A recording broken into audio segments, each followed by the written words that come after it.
Há um tempo atrás, eu usei esses textos para falar com vocês sobre a necessidade de aprendizado. Eu aprendi que Deus é altamente intencional. Todas as vezes que vemos alguma coisa que Ele criou, há sempre um propósito muito claro diante daquilo que Ele faz. Por mais insignificante que lhe pareça uma rocha no local, um inseto, uma folha, tudo aquilo que Deus faz, antes de fazer, por trás está uma intenção, um propósito a ser alcançado.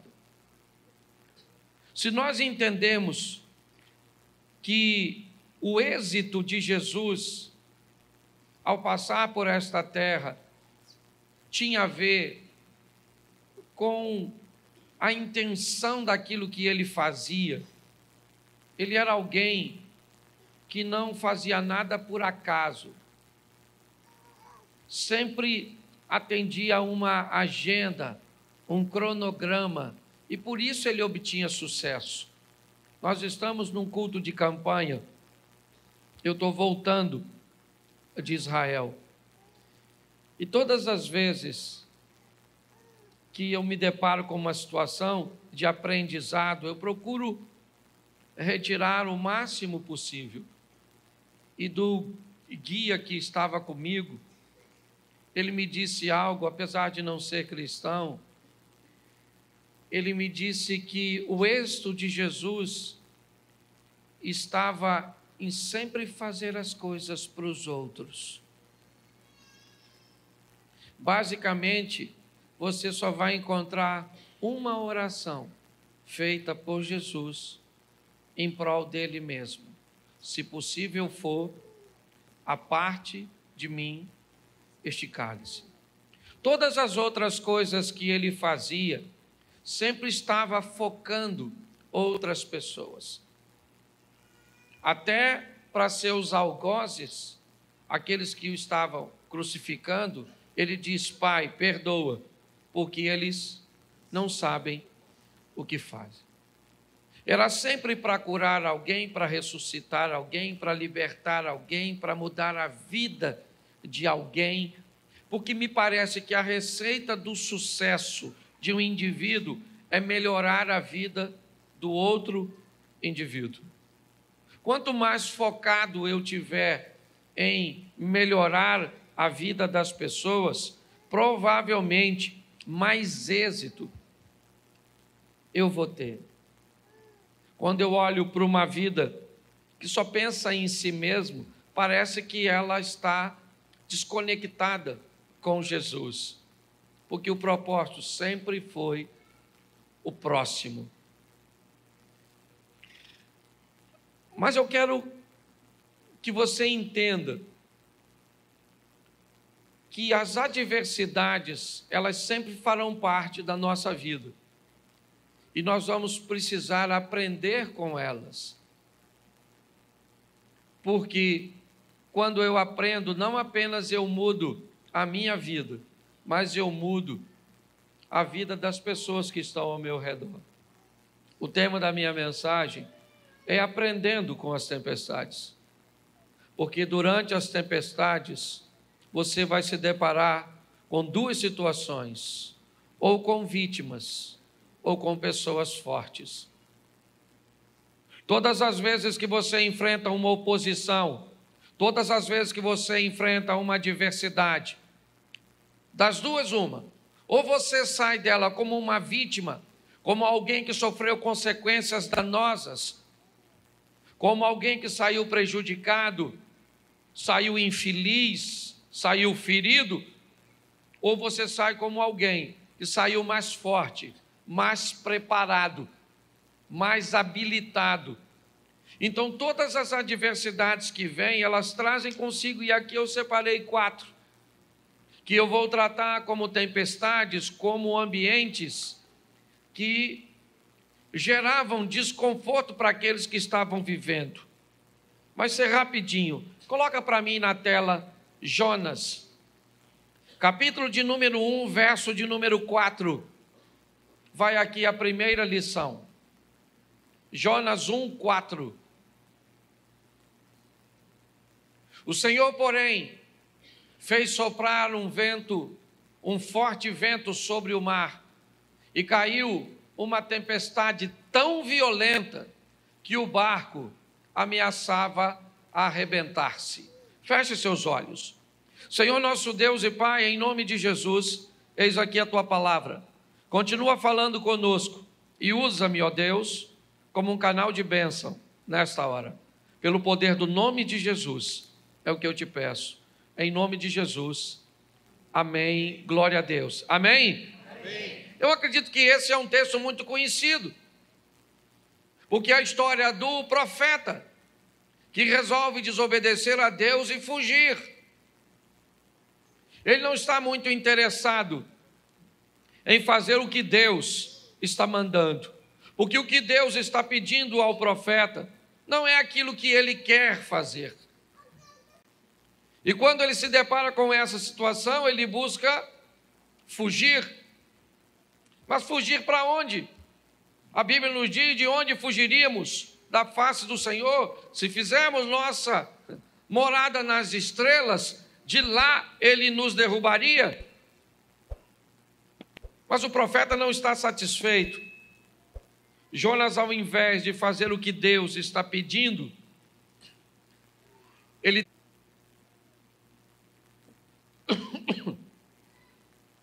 Mas preste atenção. Todas as vezes que alguém resolve desobedecer, ele precisa estar preparado a lidar com as consequências da desobediência. O que normalmente nós temos tendência a chamar de castigo. Eu tenho falado isso muito para a igreja. Utilize as palavras certas, as colocações certas. E provavelmente,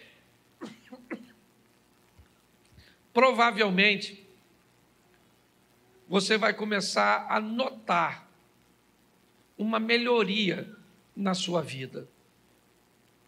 Quando você começa a se tornar responsável por aquilo que faz, quando você começa a entender que toda ação gera uma reação, você se torna mais cuidadoso. Nós estamos olhando um profeta, o Jonas. O que ele está fazendo?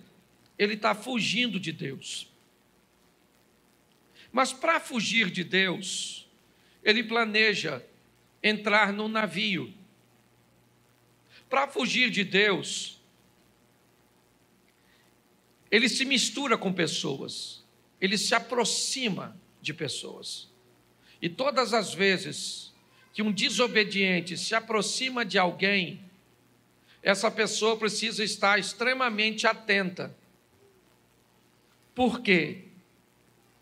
Porque assim como uma fruta podre, ela pode apodrecer com muito mais facilidade às demais, um desobediente, quando entra na vida, na família, na rede social, na empresa de alguém, ele traz consigo todos os prejuízos. Quando Jonas entra no barco, o texto diz que o barco ameaçava a despedaçar. Por quê? Porque esse camarada entrou. Então, qual é a função da tempestade? Ela veio conversar com alguém daquele barco. Quem? O responsável. O que aquela crise veio é dizer para o responsável do navio: tem alguém dentro do seu barco que não deveria estar aí. E se você não tomar uma decisão de tirar esse indivíduo de dentro do seu barco, ele afunda. Quando nós vamos nos relacionar com alguém, é muito importante, principalmente se essa pessoa está vivendo crises, adversidades. Eu não estou dizendo para você se afastar dessas pessoas. Eu só estou dizendo para você buscar fazer uma leitura, porque aquilo está acontecendo. O capitão do navio, o navio é dele, ou pelo menos ele é o responsável. Ele tem toda a sua tripulação, ele tem toda a sua carga, ele tem todos os passageiros, inclusive um deles é Jonas. Mas agora, tudo aquilo está ameaçado, porque alguém entrou, e esse alguém não deveria estar lá. A tempestade veio, ela era violenta, ela está sacudindo o barco já está correndo o risco de naufragar. O capitão do navio, então, ele é responsável, e ele então começa a procurar. Ele começa a buscar, provavelmente, alguma coisa que ele possa jogar fora. E a primeira coisa que ele viu, a carga. Se eu jogo a carga fora, eu deixo o navio mais leve. Se eu deixo o navio mais leve, a probabilidade dele afundar diminui. Eu dou mais flutuabilidade para ele. Então ele pega a carga e joga fora. Ele joga as malas fora. Ele joga tudo que ele pode jogar fora. Mas espera aí, pastor. O senhor não disse que o problema é Jonas? Pois é. Mas enquanto você não sabe o que precisa jogar fora, você corre o risco de jogar fora aquilo que não precisava jogar. Enquanto você não consegue descobrir o que é que está te levando para o fundo, o que é que está te prendendo, o que é que está te puxando para trás, o que é que está travando sua vida, você corre o risco de perder coisas que não precisa perder. Ah, por que eu perdi a minha empresa? Não precisava perder. Por que eu perdi meu casamento? Não precisava ter perdido. Por que eu perdi meu filho? Não precisava ter perdido. Por que eu perdi isso? Por que eu perdi aquilo? Por que eu perdi aquilo outro? Porque no meio da crise, da tempestade, eu não consegui fazer a leitura correta. E eu não consegui remover da minha vida aquilo que estava me puxando para trás. E quando eu não faço isso, eu começo a perder coisas que eu não precisava perder. Ele jogou tudo fora. O barco está vazio, mas vai afundar. Quando, de repente, ele vai no porão do navio e se depara com Jonas, um homem dormindo. Ele não sabe quem ele é. Ele simplesmente acorda e diz para ele o que está acontecendo. Vamos lá no convés, cara. Você não está notando que esse barco vai afundar? Vamos embora, vai clamar o seu Deus. E quando ele puxa Jonas para o convés, preste atenção, eu já falei isso aqui. Na maioria das vezes, queridos irmãos, o que vai nos levar para o fundo, nem sempre é notório, nem sempre está diante dos nossos olhos. Às vezes o que vai destruir nosso casamento é aquilo que está no porão, e não o que está no convés. Às vezes o que vai destruir as nossas finanças é aquilo que está no porão. Aquilo que vai travar a nossa intimidade com Deus é aquilo que seu pai fez, e ele já morreu. Mas ficou aquilo no porão da sua alma, na escuridão, naquele lugarzinho úmido, que impede que o fogo do Espírito alcance por causa da umidade. Muitas pessoas não conseguem enxergar, porque não querem ir, talvez entrar nesse porão, trazer à lembrança novamente aquilo que te feriu. Não adianta mudar para um casamento novo se não corrigir a postura que acabou com o velho. Não adianta trocar de emprego, não adianta, não. Se não houver uma correção, se não houver uma mudança de postura. E muitas vezes as pessoas não conseguem entender. A crise chegou, o desemprego chegou, o problema chegou, o que ele é uma tempestade. E qual é a função? Denunciar. dizer para você: muda. Dizer para você: reveja seus valores, seus conceitos, reposicione-se. Mas não, pessoas mudam de ambiente, mas continuam com a mesma postura. A nossa proposta de recomeçar aqui como igreja não tem a ver. Desculpa que eu fiquei basicamente 11 dias falando todos os dias, 4, 5 vezes por dia. Por isso que a voz está assim, a garganta está desse jeito. Então, quando nós olhamos para essa situação, o que nós vemos? Uma tempestade, o que ela quer? Ela quer dizer para o capitão do navio: cara, joga Jonas fora, tira da sua vida isso. Isso o quê? Eu não sei.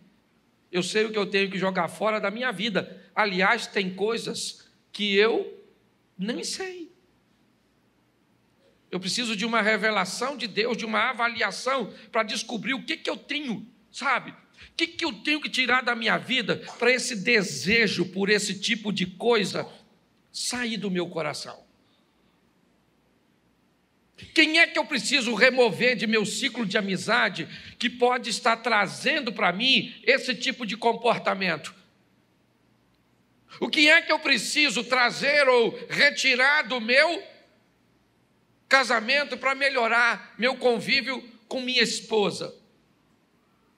Eu preciso entender que essa tempestade aqui de Jonas, ela é uma tempestade que vem para denunciar, ela vem para dizer: ô, cara, entra aí na sua vida, vai lá no porão, vasculha, pare de perder o que você não precisa perder, pare de jogar fora o que você não precisa. Invista um pouco de tempo para vasculhar a sua vida à luz da palavra de Deus e descobrir quem participa, quem não participa, o que eu devo fazer, o que eu não devo fazer, porque muitas tempestades e crises têm apenas um propósito: denunciar. Tira, quanto mais rápido você tira. Presta atenção, cadê o Jonas? Joga o Jonas fora, a tempestade está aí, eu jogo ou não jogo? Presta atenção, o Jonas falou, o problema sou eu. Ele falou para o capitão, está no texto, depois você lê, mas ele não pulou. Porque ele poderia falar: gente, ó, o problema da tempestade sou eu, fica tranquilo que eu pulo. Mas não é função do problema sair da sua vida. É função sua dizer: eu não quero você aqui. Somos nós que temos que decidir. O capitão do navio fica com medo de jogar. É lógico que ele está com medo, ele está desconfortável. O que ele está pensando? Se a vida desse cara é tão preciosa para causar tudo isso, se eu jogo ele fora, corre o risco do barco afundar. Porque às vezes você fica com medo de terminar o namoro, que já está numa idade avançada. Pastor, se eu termino, como é que eu arrumo outro? Ruim com ele, pior sem ele. Pastor, esse emprego é a única coisa que sobrou. Pare de andar por segurança e comece a viver por fé. Entenda que Deus quer o seu melhor. Fale com ele: Senhor, quem é esse miserável do Jonas que está na minha vida? Troca o nome. Talvez não seja Jonas, seja Roberto, Antônio, sei lá. Eu não sei quem é a pessoa, eu não sei. Talvez seja o Cláudio. Não eu. Quem é? Ah, pastor, meu pai. Seu pai? Sério, pastor. Sabe? Ele fez algo comigo que eu nunca esqueci. E por que ele não pede perdão? Porque morreu. Então não vai pedir mais. Então, pastor, mas eu não consigo esquecer. Então morre. Logo. Porque você tira isso do seu coração, não tem jeito, gente. A postura dos outros não pode determinar a felicidade que você vai viver com Deus. Então está assim de gente vivendo crise que vem para dizer para você: joga esse Jonas fora. Acaba com essa sociedade, acaba com essa amizade, sai desse grupo. de internet, não se mistura com esse tipo de gente na igreja, porque até na igreja tem gente ruim. Não é você, mas tem. Tem um povo ruim. E eu gosto dessas mensagens de denúncia. Quando a crise vem, eu pergunto: quem é? Onde é que está? Fala comigo. Senhor, me ajuda. Às vezes é coisa que eu estou lendo, é gente que eu estou andando, e aí eu tenho que falar, ó, não ando mais. Não preciso falar com a pessoa, lógico, eu só não ando mais. Porque não faz bem para mim, dá para você entender isso? Então fala para quem está do seu lado, procure o Jonas. Isso aí. Segunda tempestade. Marcos capítulo 4, verso 37. Bota Marcos 4, 37. Levantou-se um forte vendaval, e as ondas se lançavam sobre de modo que esse já ia se enchendo. Presta atenção aqui, outra tempestadezinha. Que passagem é essa? É aquela que Jesus falou para o discípulo: vamos dar um pulinho lá do outro lado, que ele vai lá em Decápolis, libertar o malucão lá pelado, o gadareno. Lembra disso? Se não lembra, vai ler, porque está escrito aí. Não sou obrigado a falar tudo. Presta atenção, Jesus está indo, pegou seu discípulo e botou dentro do barco. O discípulo está pensando o quê? Beleza aí, Jesus está com a gente, moleza, hein? Moleza nada, que ele foi dormir. E o barco não era motor. E o discípulo, nossa, chamou a gente para ir, mas está deitadinho. Mas vamos embora. E quem é que vem? Tempestade. Se tem uma coisa que para crente é com fartura, é tempestade. Mal termina uma, já entra outra. Eu não. Parece que a gente vive num turbilhão. Porque todas elas trazem consigo seus ensinar. A primeira tempestade vem como uma tempestade que vem denunciar. E essa agora, não tem nada de denúncia.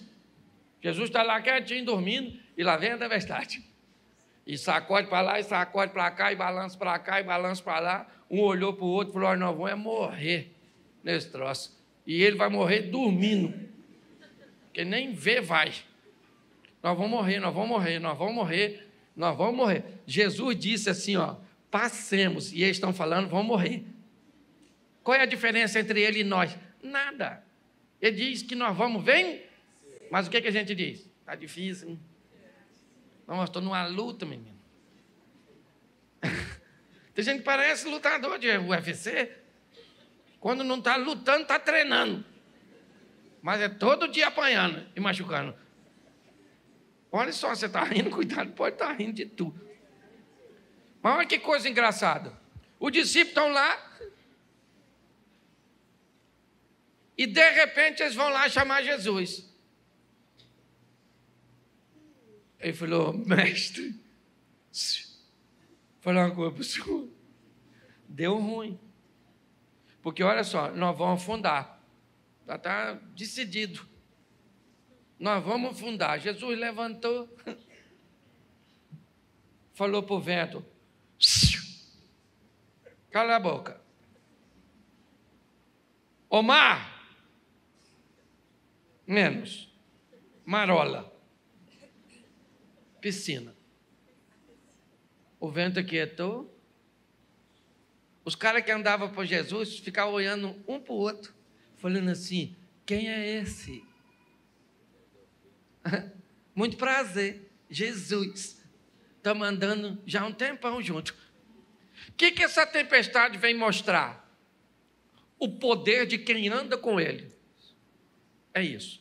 Tem problema na nossa vida que só vem para tentar fazer com que nós venhamos descobrir quem é aquele que está no barco conosco.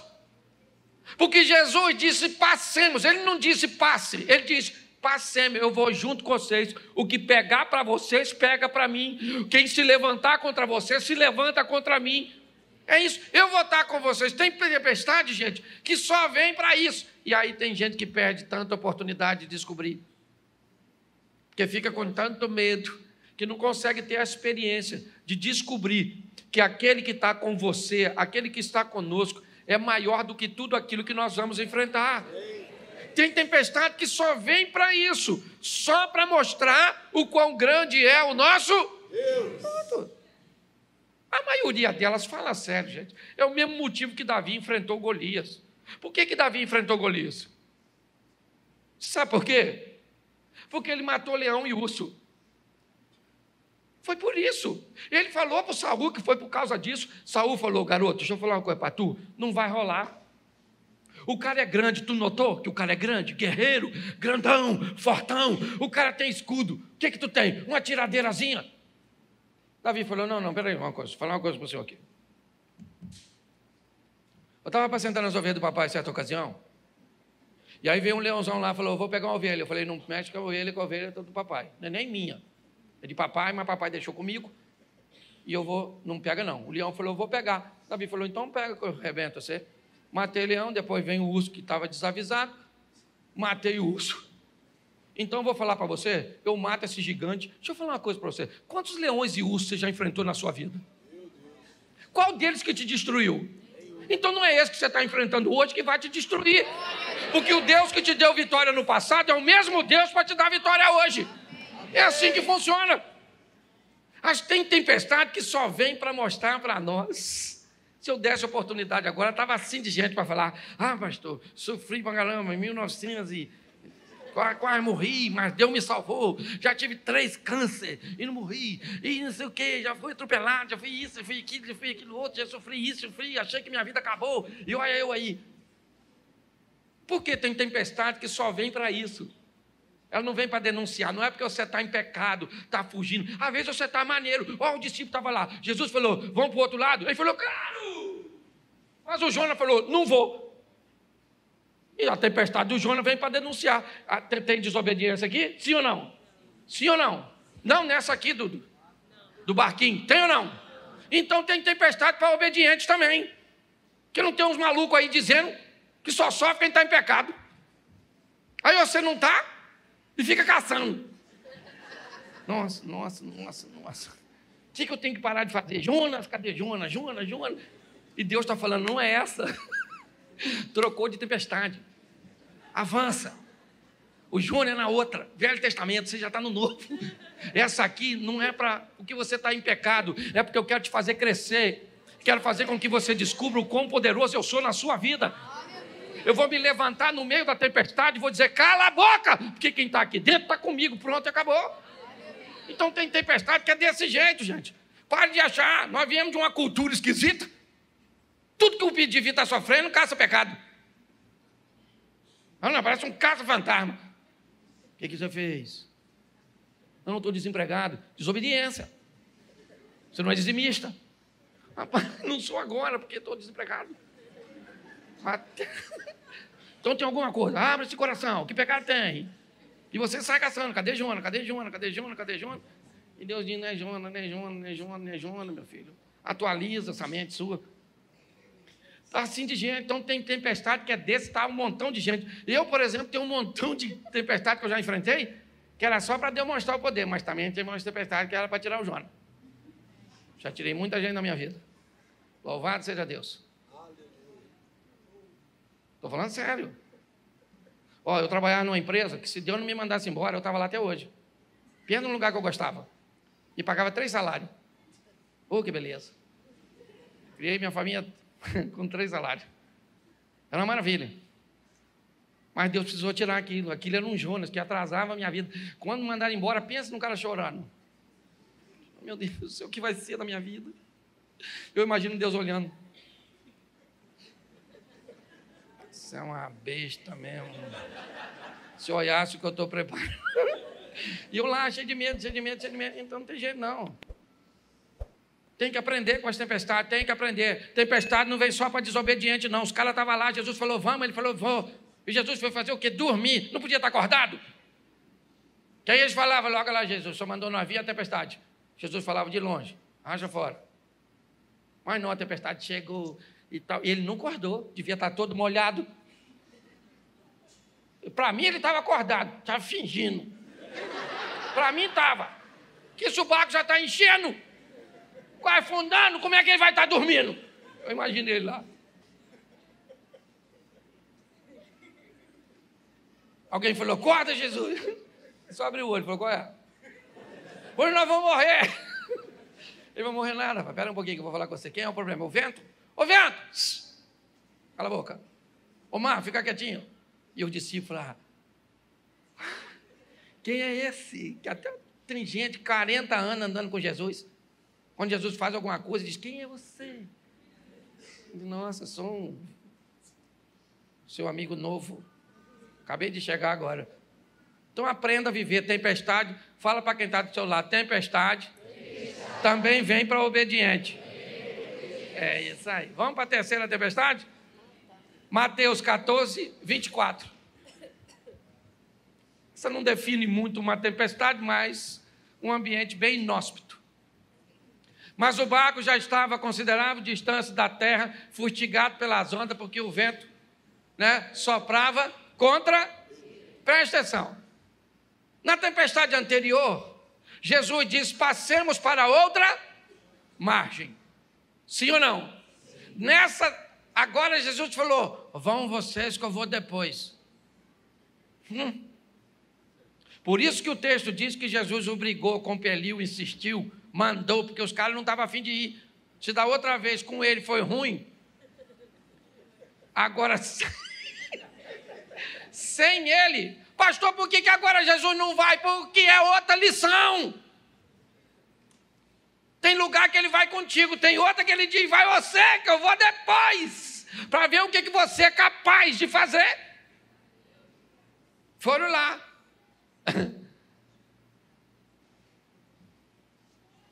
3h da manhã, tudo escuro, Jesus foi, andando em cima d'água. Não visou como é que ia. Está ele literalmente tirando onda, cantando Roberto Carlos. Esse cara sou eu. Eu imagino ele andando assim, batendo um papo e tal, conversando com as ondas. De repente os discípulos estão lá, tudo assustados. Nossa, tudo escuro. Hoje ele mandou a gente vir, não veio, falou tratante. Gente, desde quando eu me converti, estão falando que Jesus está voltando. Até hoje não voltou. É verdade, eu estou mentindo não, que ele vai voltar, ele vai, mas que voltou, não voltou. E os discípulos estão lá, e volta, não volta, não volta. De repente parece um cara andando em cima d'água, um holograma. Alguém falou. Ou um fantasma. Ô gente, se você está tudo escuro, aproximadamente 3h da manhã, tu já está com medo desgraçado. Alguém... Parece uma imagem em cima d'água, um infeliz de dentro do barco. Era discípulo. Discípulo. Provavelmente um Judas Iscariote, um Tomé. Falou, fantasma. Ninguém correu. Não tinha onde correr. Estava em alto mar. Porque na maioria das vezes, durante a tempestade, não tem rota de fuga. Você tem que enfrentar. Tempestade não é para te destruir, nem para você fugir. É para que você veja o que Deus é capaz de fazer. Ou o que você é capaz de fazer. Porque na anterior, quem fez foi Jesus. E nessa? Está ventando, ventando, ventando, ó. Ventando, ventando. Pedro.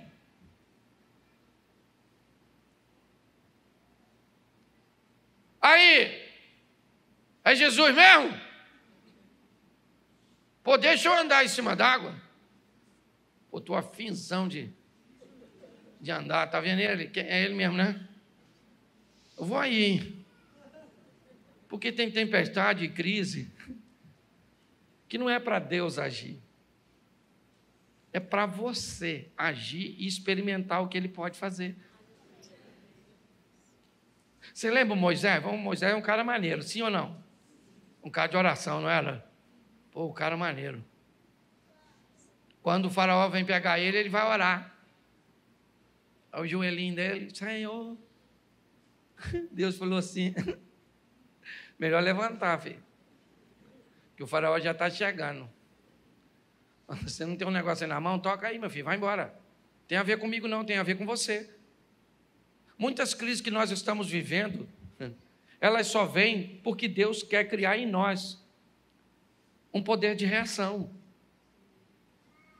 O que Deus está querendo dizer é, acorda, Pare de pedir para eu fazer alguma coisa, porque o que tem que fazer, eu já fiz, eu dei a garantia para você. Agora está na hora de você agir. Nós temos que entender isso. Essa é uma tempestade que vem para aqui Pedro. E eu gosto disso, porque ele é único. Tem 12 camaradas dentro do barco. Mas só ele vai sair. Isso é bem legal. Talvez não seja muito agradável ver no meio de 12 discípulos apenas um ter coragem de olhar para aquela situação e dizer: isso é uma oportunidade que eu tenho de viver o sobrenatural. Eu vou andar sobre as águas. Eu vou caminhar sobre elas. Mas e os outros? Não é problema meu. Eu sei que eu quero. Jesus, deixa eu andar sobre as águas. Jesus falou: vem, querido. Não faz sentido, Jesus, fazer isso, gente. O que tinha lá onde Jesus estava? Nada. Jesus está indo para onde? Para o barco. O que Jesus deveria ter falado para Pedro? Me espera aí que eu já estou indo. Não faz sentido você vir aqui, Pedro. Você quer vir aqui fazer o quê? Eu quero ir aí viver o sobrenatural e pronto. Eu quero experimentar isso. Gente, tem tempestade que vem na nossa vida só para que nós venhamos conseguir forças para tomarmos decisões que não tomaríamos. E pior, paramos de criar essa linha de uniformização, fazer o que todo mundo faz, pensar o que todo mundo pensa, porque o grande desafio de viver com Jesus é entender que ele foi um cara ordinário e um cara extraordinário. Essa foi a grande dificuldade do povo que viveu com ele naquela época e hoje. Durante 30 anos, ele vive uma vida ordinária, comum. Quando ele chega em Caná da Galileia, ele faz um milagre, e ali começa a nascer um Jesus extraordinário. Alguém que fazia coisas que ninguém fazia, que agia como ninguém agia. Sabe qual é o problema? O Jesus que a maioria das pessoas vivem é o ordinário, é o comum. É aquele que é filho de Maria, é filho de José, seus irmãos estão ali, morava naquela casa da esquina. Tem crise que vem para mostrar que nós podemos, através delas, ter as oportunidades de viver com Ele coisas extraordinárias. Eu já cansei de falar isso aqui, mas num culto como esse, imagine que essa passagem aconteceu ontem, terça-feira.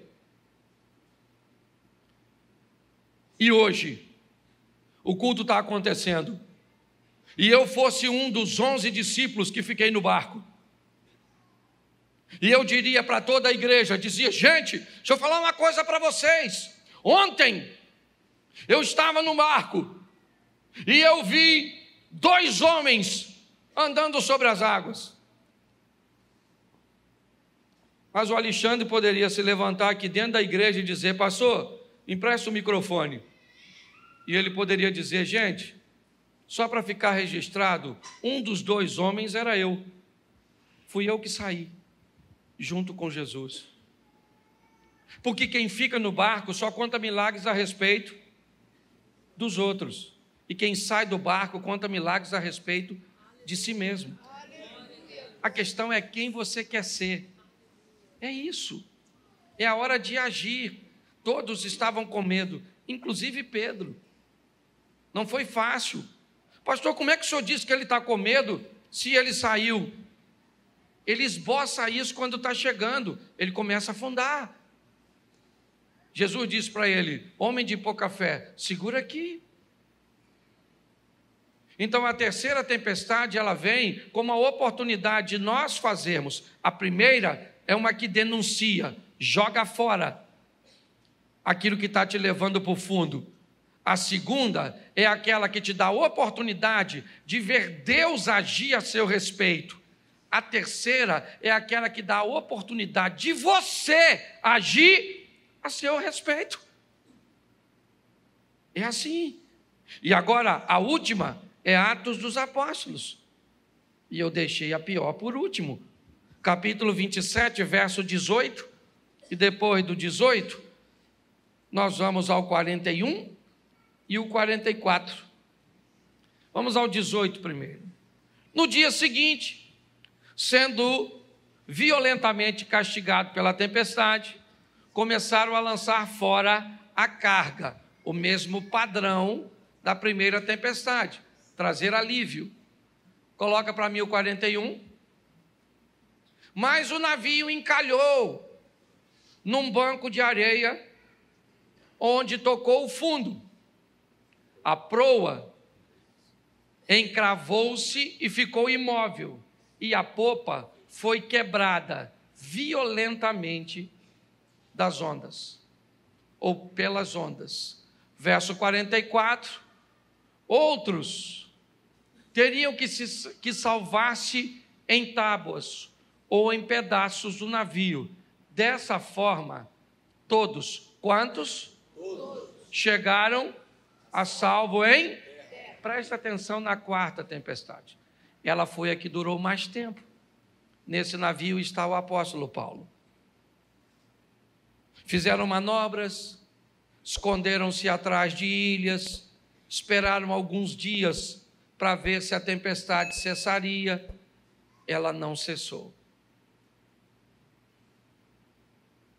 Quando tentaram navegar um pouco mais, nós vimos que o navio encalhou e as ondas nele encalhado começaram a bater de uma tal forma que ele se rompeu. Bom, o navio do capitão, ele jogou Jonas e foi embora em direção a Tarsis, a Espanha. O barco de Marcos, capítulo 4, a partir do verso 35, Jesus repreende o vento e o mar e fica tudo certo. Mateus 14, a partir do 22, é a terceira tempestade, onde Pedro anda sobre as águas. E assim que Jesus pisa no barco, o vento vai embora. Mas a última tempestade não foi legal para o barco. Ele naufragou. Ele se despedaçou. Mas o texto diz que as pessoas que estavam no barco, presas aos destroços, conseguiram chegar na areia e ninguém morreu. A Bíblia está me dizendo que tem tempestades que não adianta jogar fora, que o Senhor não vai se levantar para acalmá-la, que não é a sua decisão assertiva que vai fazer ela passar, porque ela vai afundar. O barco vai afundar. O ente querido vai morrer. A empresa vai fechar. O casamento vai virar divórcio. O filho pode caminhar para um caminho que não deve. Tem tempestades que elas são extremamente prejudiciais, danosas. Mas o que ainda essa tempestade me mostra é que ninguém morreu. E aqui não estou falando simplesmente de morte física, não. a nossa ótica a respeito da Bíblia, nós temos muito que aprender. Eu acabei de chegar de um lugar que o dia começa na noite. Sim, para os judeus, o dia não pode começar de dia e terminar à noite. Ele tem que começar de noite e terminar de dia, porque o Senhor nos chamou das trevas para a sua maravilhosa luz. Não faz sentido um dia que começa com dia e termina com noite. Ele tem que começar com noite e terminar com dia. Quando nós começamos a mudar a nossa mente, nós vamos descobrindo a grandeza do que Ele deseja realizar. Essa tempestade, para mim, é a tempestade que originou o nome da nossa igreja. A oportunidade que Deus nos dá de um recomeço, de olhar para os destroços do nosso casamento, para olhar dos destroços de nossa vida emocional, para olhar dos destroços de nossas decepções, mas saber que nós seguramos, sabe, literalmente numa tábua de salvação, e chegamos até a praia com a possibilidade de vivermos em Deus, por sua misericórdia, uma nova fase. Mas uma nova fase como uma pessoa nova. Por quê? Porque a tempestade, ela afundou meu navio, mas ela não tirou a minha vida. Ela me deu a oportunidade de viver uma nova experiência.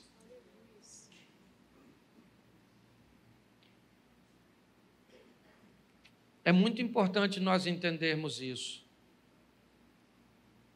Uma nova oportunidade concedida, antes de ser aproveitada, irmãos,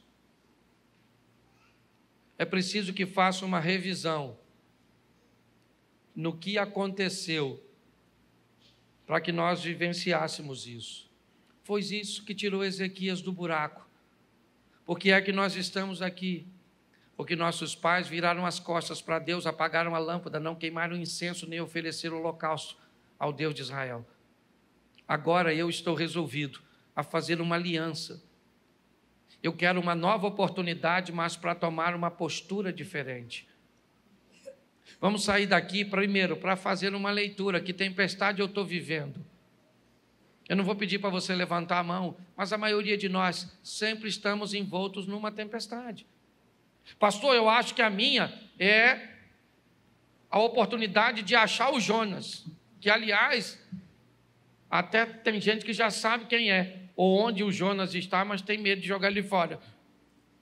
Outro já diz, nada, pastor, essa aí é porque Deus vai se levantar a meu favor. Beleza, você vai ver a mão de Deus.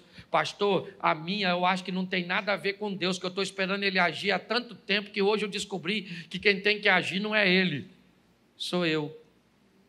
Ô pastor, a minha acabou com o meu barco. Eu garrei numa ripa, não foi nem numa tábua. Só tinha um pedacinho.